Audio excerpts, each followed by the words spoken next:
کیا ابھی تک مومنوں کے لیے اس کا وقت نہیں آیا کہ اللہ کی یاد کرنے کے وقت اور قرآن جو حق کی طرف سے نازل ہوا ہے اس کے سننے کے وقت ان کے دل نرم ہو جائیں اور وہ ان لوگوں کی طرح نہ ہو جائیں جن کو ان سے پہلے کتابیں دی گئی تھی، پھر ان پر طویل عرصہ گزر گیا تو ان کے دل سخت ہو گئے اور ان میں سے اکثر نافرمان ہیں۔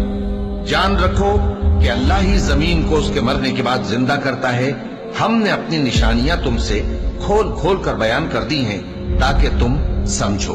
جو لوگ خیرات کرنے والے ہیں، مرد بھی اور عورتیں بھی، اور اللہ کو نیک نیتی سے قرض دیتے ہیں، ان کو کئی گنا ادا کیا جائے گا اور ان کے لیے عزت کا صلہ ہے۔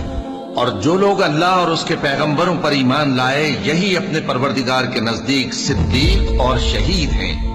ان کے لیے ان کے اعمال کا صلہ ہوگا اور ان کے ایمان کی روشنی بھی ہوگی۔ جن لوگوں نے کفر کیا اور ہماری آیتوں کو جھٹلایا، وہی اہل دوزخ ہیں۔ جان رکھو کہ دنیا کی زندگی محض کھیل اور تماشا اور زینت و آرائش اور تمہارے آپس میں فخر و ستائش اور مال و اولاد کی ایک دوسرے سے زیادہ طلب و خواہش ہے۔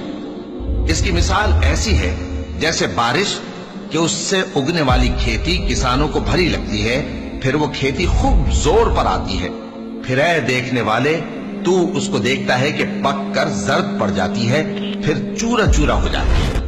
اور آخرت میں کافروں کے لیے عذاب شدید اور مومنوں کے لیے اللہ کی طرف سے بخشش اور خوشنودی ہے۔ اور دنیا کی زندگی تو دھوکے کا سامان ہے۔ بندو اپنے پروردگار کی بخشش کی طرف اور جنت کی طرف لپکو جس کا عرض آسمان اور زمین کے عرض کا سا ہے، اور وہ ان لوگوں کے لیے تیار کی گئی ہے جو اللہ پر اور اس کے پیغمبروں پر ایمان لائے ہیں۔ یہ اللہ کا فضل ہے، جسے چاہے عطا فرمائے، اور اللہ بڑے فضل کا مالک ہے۔ کوئی مصیبت زمین میں اور خود تم پر نہیں پڑتی مگر پیشتر اس کے کہ ہم اس کو پیدا کریں، ایک کتاب میں لکھی ہوئی ہوتی ہے، اور یہ کام اللہ کو آسان ہے۔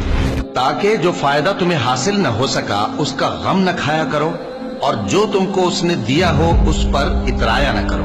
اور اللہ کسی اترانے اور شیخی بگارنے والے کو دوست نہیں رکھتا، جو خود بھی بخل کریں اور لوگوں کو بھی بخل سکھائیں۔ اور جو شخص روح گردانی کرے تو اللہ بھی بے نیاز ہے، لائق حمد و ثنا ہے۔ ہم نے اپنے پیغمبروں کو کھلی نشانیاں دے کر بھیجا اور ان پر کتابیں نازل کی اور میزان عدل، تاکہ لوگ انصاف پر قائم رہیں۔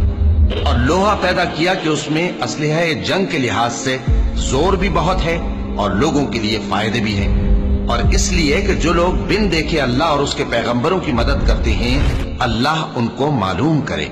بے شک اللہ زور آور ہے، غالب ہے۔